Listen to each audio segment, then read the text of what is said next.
Sandwiched between two famous kings, his father John and his son Edward, he is the forgotten ruler of the 13th century. His reign was long and not beaten until George III. So, follow me as we explore the tumultuous reign of Henry III. Let's get stuck in.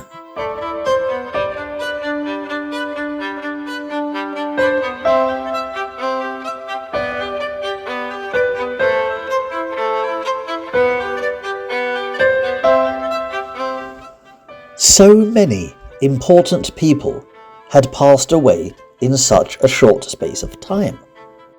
The Archbishop of Canterbury being one, as well as some key magnates. Also, Pope Gregory had died at an extremely venerable age, in his mid-90s, and Pope Celestine held a position for just 17 days before himself passing away.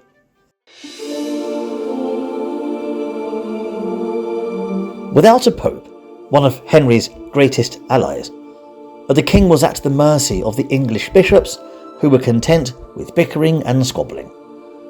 And once again, the squabbling is over the election of the Archbishop of Canterbury.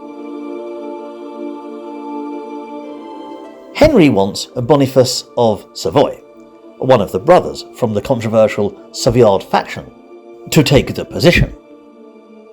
Once again, this is causing arguments. However, Henry has the bishops over a barrel for once in his life. For the previous Archbishop of Canterbury, Edmund Rich of Abingdon, had been utterly fed up with all this constant arguing, that he had blackened their name of the bishops in the eyes of Rome. Irreversible damage to their reputation. Simply put, the bishops had no choice but to allow the king to place whoever he wanted as archbishop, if he could help clear up their standing with the papacy. Thus, Boniface of Savoy becomes the new Archbishop of Canterbury, and Boniface is pretty much the same age as the king, mid-30s. He will hold this position for the rest of his life, though not without his own controversies. But we'll get to that when we arrive there. Now, without a pope, as the papacy was having its own problems, the king is powerless to block William Raleigh from becoming the Bishop of Winchester. Like always, there are more elements to this, like the intervention of Simon Langton, but the gist is Boniface of Savoy gets the job as Archbishop of Canterbury, and Raleigh gets Winchester.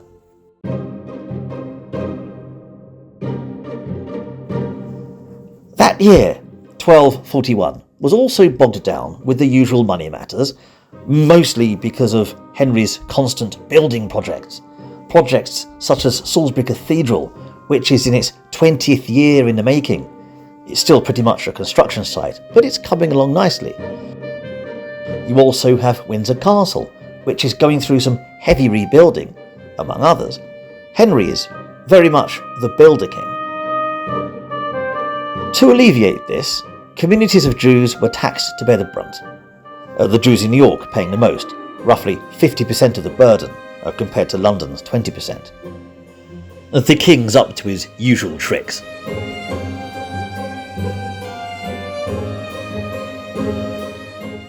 And grubby old Henry would have looked over to France and saw their king lavishing in riches. There are also problems in France, as his mother Isabella and her husband Hugh de Lusignan had been under pressure from the recently knighted Alphonse, the brother of the French king. Right, Alphonse was invested the county of Poitiers, a territory bang next to the county of La Marche, where Hugh de Lusignan was count. He's also got Angoulême, again bang next door. To keep the peace, the Lusignans bent the knee to Alphonse, but Blanche of Castile and Louis of France apparently insulted Isabella, which kicked off an argument. In a nutshell, Isabella of Angoulême was one of the most noble and distinguished women in the region, if not Europe. She was once the Queen of England, married to King John. But Louis, the King of France, and Blanche, his mother, had made her wait around for an audience with the French king. 3 whole days. They had her standing in a line like a commoner, a servant even. Utter humiliation. No doubt planned by Blanche, as the 2 former queens detested each other. They had a rivalry going back many years. Blanche of Castile was the queen of the previous French king, Louis the Lion, and Isabella of Angoulême was the queen to King John. And these 2 kings had faced off during the First Barons' War. As I said, these 2 women detested each other. Now, seeing his wife's treatment, Hugh de Lusignan decides to ally with Gascony and rebel against the King of France and Blanche of Castile. When he is summoned by Alfonso of Poitiers, de Lusignan appears at the royal engagement with the rebel nobles, just to make his anger known, before burning his lodgings to the ground and heading back to his domain to prepare for war. It's on. Now, given he had most of the Poitevin nobility behind him, Hugh de Lusignan knew he had the advantage.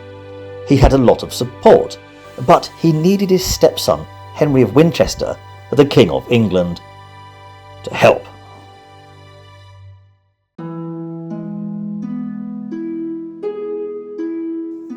Henry would no doubt have wanted to aid his mother and stepfather, but the situation between the 2 Welsh brothers that we learnt last episode needed more focus back then, and now Dafydd is the Prince of Wales, Gruffydd remains imprisoned in the Tower of London. Right. And the king was also no doubt hearing that the King of France, Louis, had also acquired some sacred relics. Okay, let's go on a little tangent. Let's talk about these relics. You see, the King of Jerusalem was none other than the Hohenstaufen Conrad II. He's the teenage son of the Holy Roman Emperor Frederick II, who opposed the French king. So there's already a bit of politics between the 2. By the close of 1241, the Barons' Crusade was over, the one that Gregory was pushing, having dragged on for around 3 years. Like before, the war was a victory for the Crusaders in the east, who managed to expand the territories surrounding Jerusalem.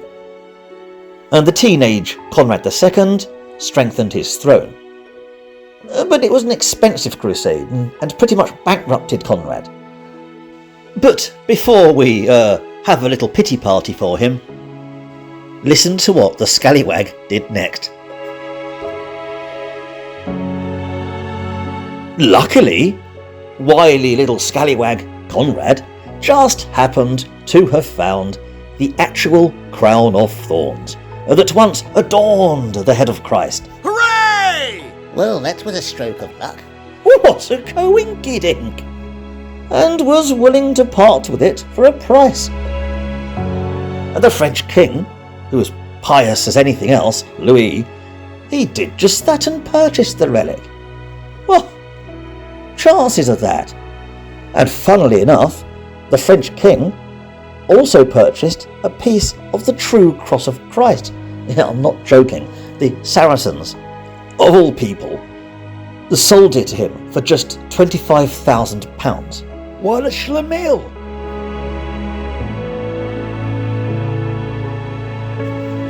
Yet, before we mock dear old Louis, this chap would one day be venerated as a saint. He's Saint Louis of France. He's considered the very embodiment of a true Christian king. Pretty much a French version of Arthur in the 13th century. As a saint, naturally, he has a feast day. and that day is the 25th of August. So there you go. And he took these relics very seriously indeed.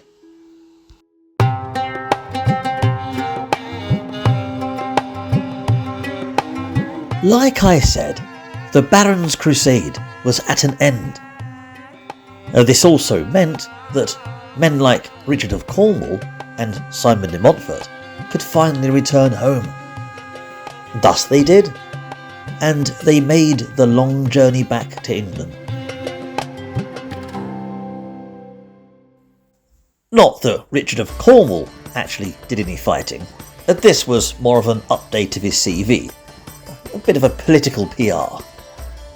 Basically, Richard had wagged it with the papacy to be able to recruit for the crusade, and with the papal blessing, he had done just that, pretty much crossing the countryside in England as he was going on the crusade, offering anyone the chance to take the cross. And I mean anyone.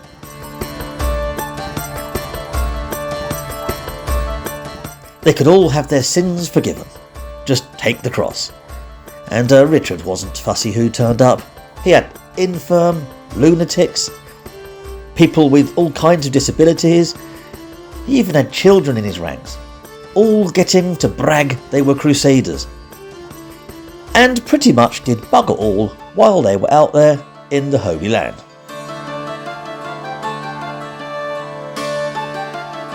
Many had even given their possessions over to the crusade pot, boosting Richard's funds. But it wasn't all in a bad cause, as Richard of Cornwall did have to rescue de Montfort's brother, Amaury, who was captured during the Battle of Gaza in 1239, 2 years ago. And this was done by using those very funds. And he also used these funds to free other Christian hostages, including many French knights. So in France, Richard was quite the hero. In England, he wasn't.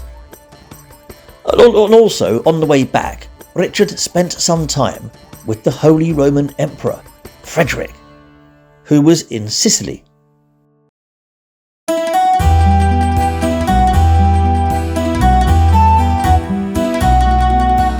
Frederick was also married to Richard's sister, Isabella.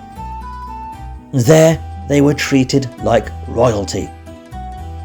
They even witnessed some attractive Saracen women doing some sort of aerial gymnastics. Not bad, eh? Richard also enjoyed lavish feasts with foods from all over the region. The finest wines. He and his men enjoyed baths, the kind not seen since the Romans, and God only knows what else they got up to. What happens in Sicily stays in Sicily. And the Holy Roman Emperor, Frederick II, he's had more mistresses than pretty much anyone during this period. He's famous for it. He may have even had a harem.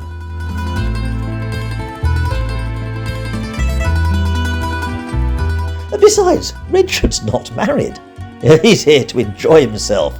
Wink, wink, nudge, nudge.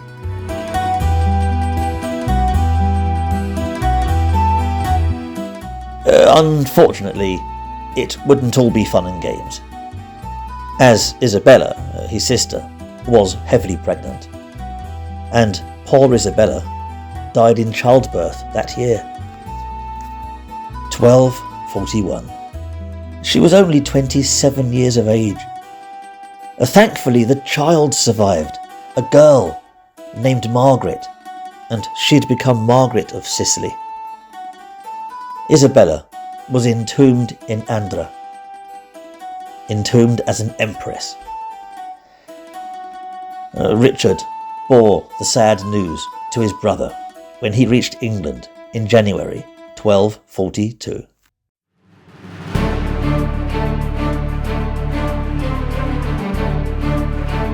And in 1242, Henry's main focus was again in France with his mother and stepfather, because the situation was growing.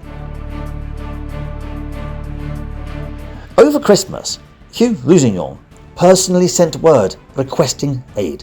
Their rebellion was a struggle. Though the rebel faction had grown, by now it is not just the Gascons, but the Count of Toulouse, rebel Potivans, and the King of Navarre. It is causing quite a stir. Only Henry isn't thinking so much of aiding the rebels, but retaking Poitou. This is the perfect opportunity to reclaim lands that are rightfully his, lands lost by his father, lands that the papacy demanded King Louis of France hand back to the English. So, on the 29th of January, King Henry summons a council. For once, all the magnates arrive. But unfortunately, they cannot agree to aid in Hugh de Lusignan, as that would spark war with France, and a truce is currently in place. The Queen of England was the sister of the Queen of France, and both nations were strongly allied with the papacy.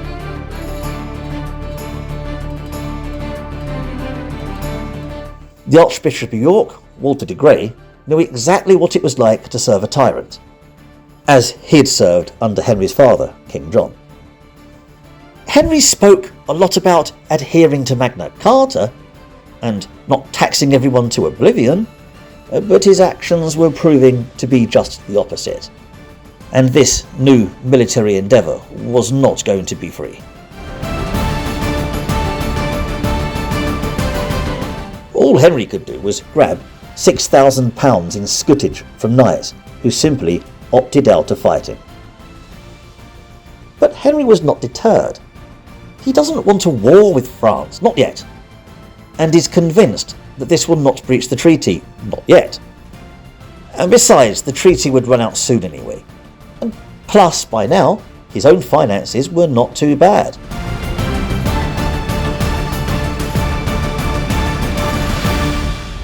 As the crusade was over, the Pope was not constantly demanding money, and he had the £6,000, plus all the money from taxing the Jews. His quid's in. He had a whopping great 35,000 smackaroonies. Each would be put into 30 chests. Right.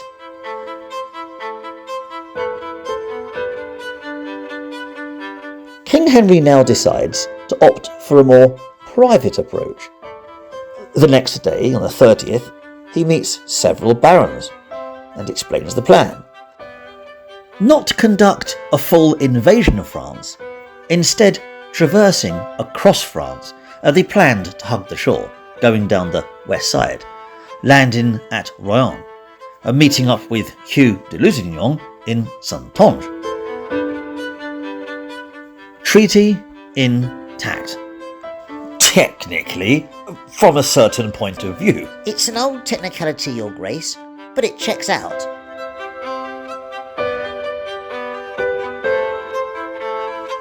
Henry's private deal worked, and even though it was a very small amount of support, it was enough to launch ships. Now the king had his launch, he decided to go on a series of pilgrimages across the country, gaining more support. By May, he had his 30 chests of money, roughly 200 to 300 fully armoured knights, 7 earls, including his brother, Richard of Cornwall.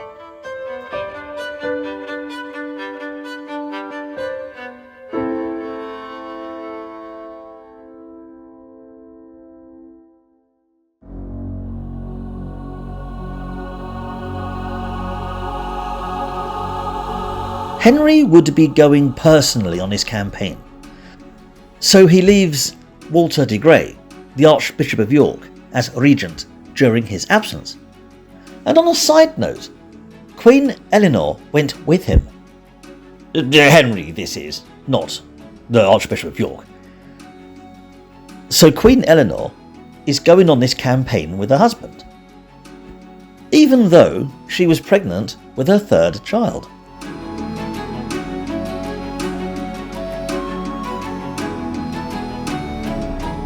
On the 15th of May, the ships left Portsmouth and were in Finisterre by the 18th.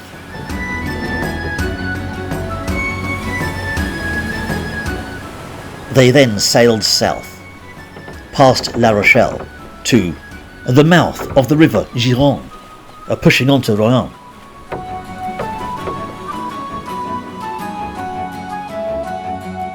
After a few days of preparation, Henry pressed on to Saintonge, meeting up with his stepfather, Lusignan, in Pont. Now they had a force to be reckoned with.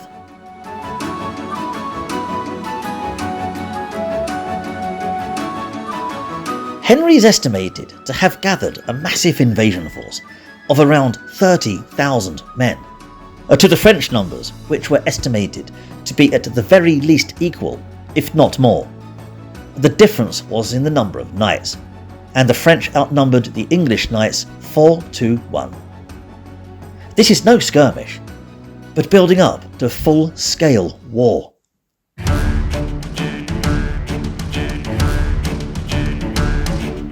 Around the 24th of May, messages were sent to the King of France, who was busy sieging one of Lusignan's castles over in the region of Le Marche.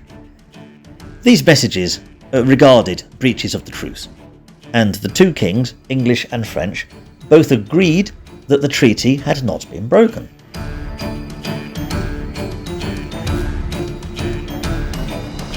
Correspondence is good, with King Louis even agreeing to adhere to the Treaty of Lambeth, apparently, the treaty that his father, also Louis, signed all the way back in 1217, if you remember that. First Barons' War. Basically, the French handing over Poitou to the English. Yeah, but this, I would take it with a barrel of salt, because only Matthew Paris mentions this, and he may be telling porkies. And let's face it, if this was the truth, then Henry would have simply have packed up and returned to England. Job done. This clearly wasn't the case. And according to the king's own correspondence, negotiations fail. Another is planned. This time the French don't bother to show up.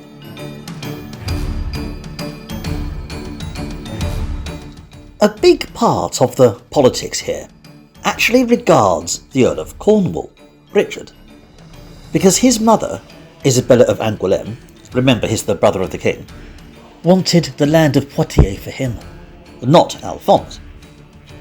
That's what led to her wanting an audience with the king, which led to her being snubbed, which led to war. It is easy to forget that the loss of the continent is still fresh in people's memories. It only happened around 20-odd years ago. Isabella once had these lands. From Normandy to Poitiers to Aquitaine, Brittany, all of it. And this was the last throw of the dice for the English claim to the lands. And things have soured further as Henry pressed on into Sens. By now, a declaration of war was being written up in preparation for when the treaty did run out.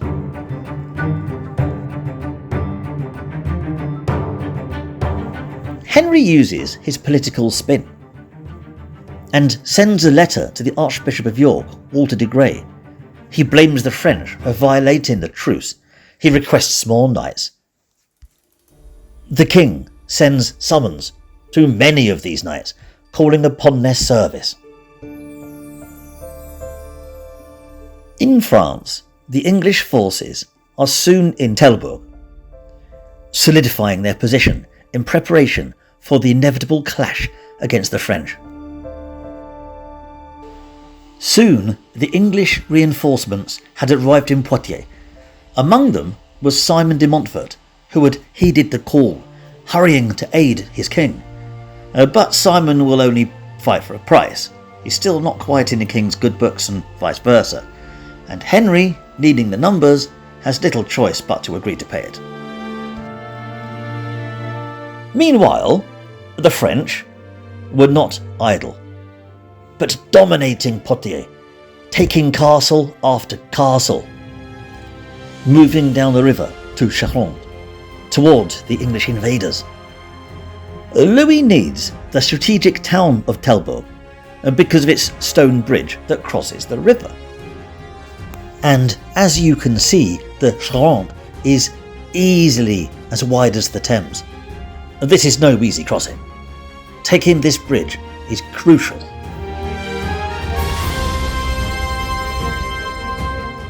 And when Louis reaches Telbourg, he takes it with no opposition. The lord there simply opened the gates to the French king, a blow to Henry, who was only around 10 miles away.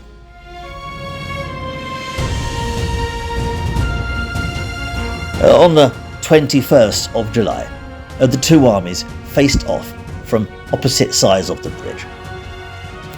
The town of Telbourg is on the north side of the river, and you pretty much had the King of France and Count Alfonso on the town side, the north, and King Henry and Hugh de Lusignan on the south, like other side of the river. A lot of stakes rode on the outcome of what happened next.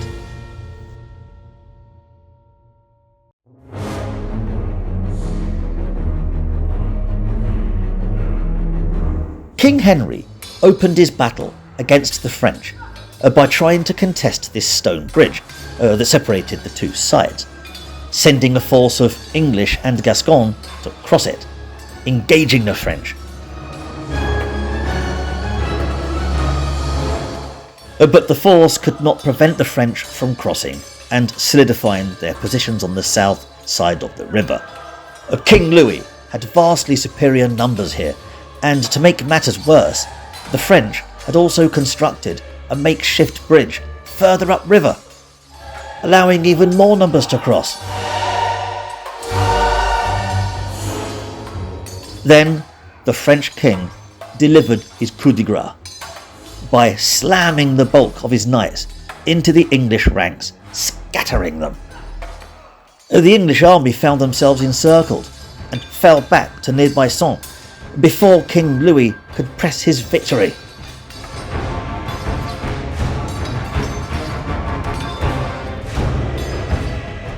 If not for a one-day truce negotiated with Richard of Cornwall, then the forces of King Henry would surely have been annihilated there and then.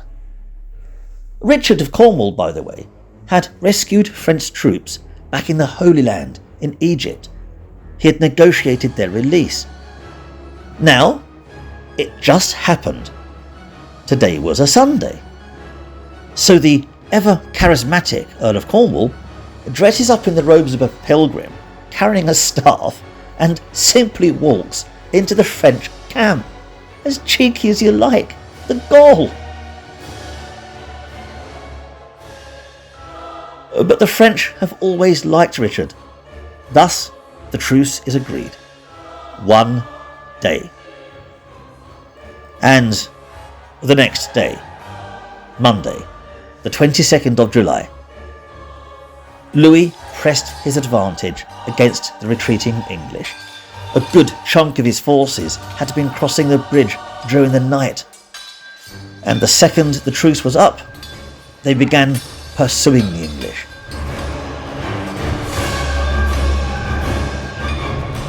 Hugh de Lusignan had turned his forces around, and that day he hurled his men into the French, who were foraging in the fields outside Sens. This escalated into a full-on clash in the vineyards. The two sides battled. Here, Simon de Montfort shone, felling many.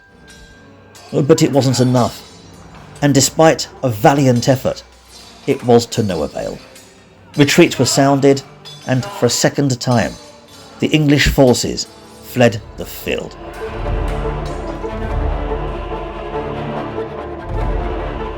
The Battle of Telbourg was over, and a crushing victory for the young French king, proving superior in every way. And Louis is not even 30, he's 28, compared to Henry's 35, and they're both in their prime.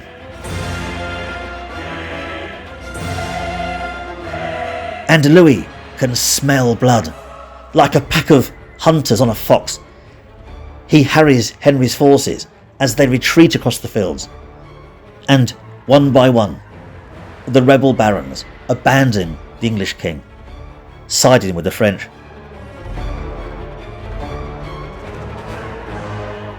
Then Henry heard the news that once again the craven Lusignan had defected to the French, once again betraying his stepson, the kiss of Judas. But even without Lusignan, Henry still had some rebel Poitevins. He had Toulouse, he had the Gascons and Navarre. Henry still had an army, but that army itself was in full flight as the enemy descended upon them.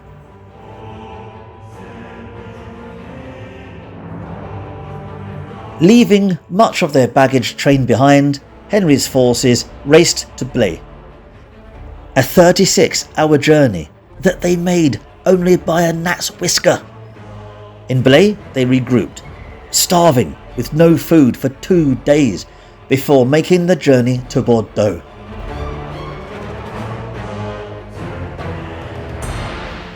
Lucky for the English, but not the French, a sickness had stricken the town of Bordeaux, meaning it was no threat to Henry's forces, so it was easily occupied. But it wasn't like the king could just leave Bordeaux.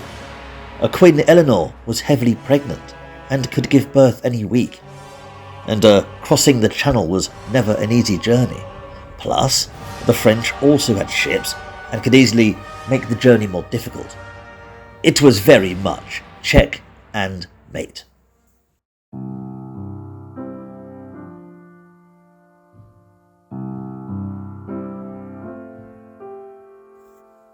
There was no other option but to enter talks with the French and accept whatever offer they were given. But if Henry thought Louis was going to sign a truce, then pop off back to Paris, then he was gravely mistaken. Louis was an expansionist, forged in the fires of his father, and absolutely would not stop here. It is clear that he also lay green eyes on the Pyrenees. Henry currently was just in the way. What had begun as a sneaky attempt to wrest Poitiers from the French had revealed the beast. Louis had drawn these plans long ago, installing his brother Alphonse as Count of Poitou, and letting the rebels play into his hands. Now he had Hugh de Lusignan and Isabella grovelling at his feet once again. He had a large army, and his ranks were swelling, bearing down upon Bordeaux. And once he had driven the English from the town, he'd push further south, bent on his conquest of the Pyrenees. No doubt taking many ransoms in the process, expanding his already bloated treasury, one that Henry could only dream of. Louis had spent Henry's war budget twice over in buying relics alone. There were also problems between King Henry and his brother Richard, as Richard had been promised lands in France, and his mother Isabel of Angoulême deeply wanted him to have Poitiers. But now, no chance.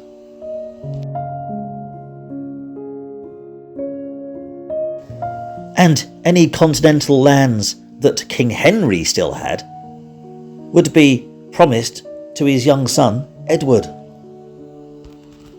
Richard must have been gutted. But Richard was popular on the continent and an expert negotiator. Henry needed his brother here. Henry decides on another tactic, one most likely fronted by his wife Eleanor. A marriage. It just so happened that Queen Eleanor's sister, Sanchia, was betrothed to Raymond of the Lewes.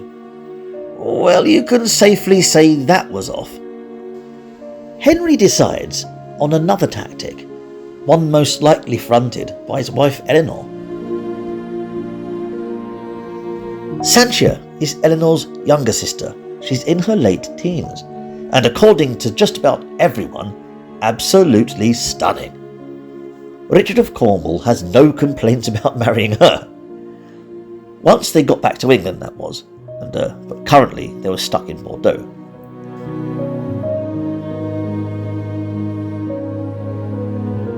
And the negotiations would drag on. They would last for months. And there, in the stricken town of Bordeaux, Queen Eleanor gave birth to her third child, Beatrice, and named after the Queen's mother.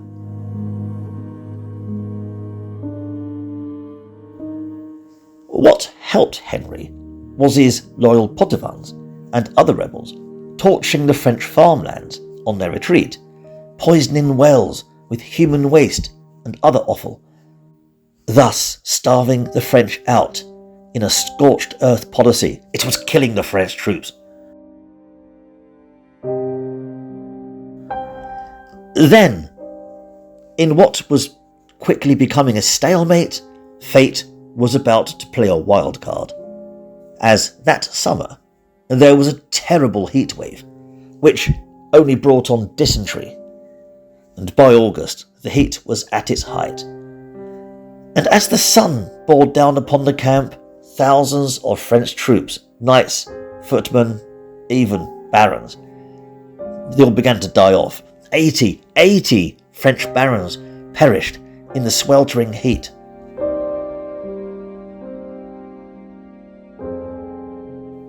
Now Louis is in a bit of a pickle, and the French king himself falls ill. His troops fear he may not last long, in a bid to save him from the same fate as his father. The royal entourage retreats from the conflict, leaving only the survivors of the French forces to press further south to reinforce troops at Toulouse. Because while all this was going on, Raymond, the Count of Toulouse, is busy driving out the French garrison there.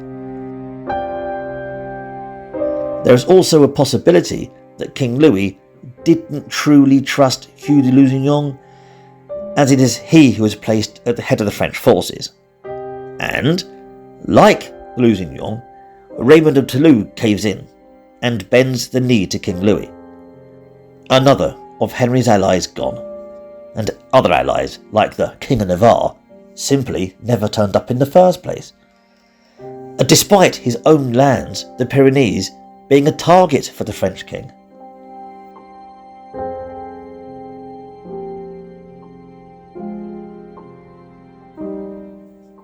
All Henry could do is complain about it to the Holy Roman Emperor Frederick II in a letter.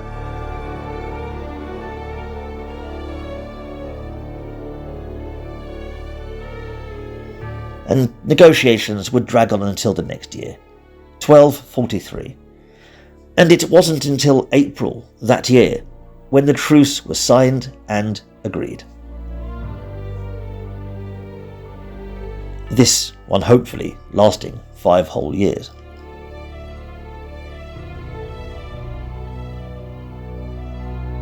And in September 1243, Henry returned back to England. The disastrous campaign only resulted in more Poitevin refugees making their way to England. So there were more tensions there. There were also more from the Savoyard faction, as Queen Eleanor's own mother had arrived, Beatrice, the Countess of Provence. Part of this entourage also was Sanchia, Eleanor's sister, as she is to be wed to Richard of Cornwall, and in 1243 they were. So imagine that, 2 brothers married to 2 sisters, pretty much becoming the romantic literature that Queen Eleanor wrote all those years ago in her youth. What Eleanor wouldn't have written about would have been the true loss of Poitiers, because now it was lost forever.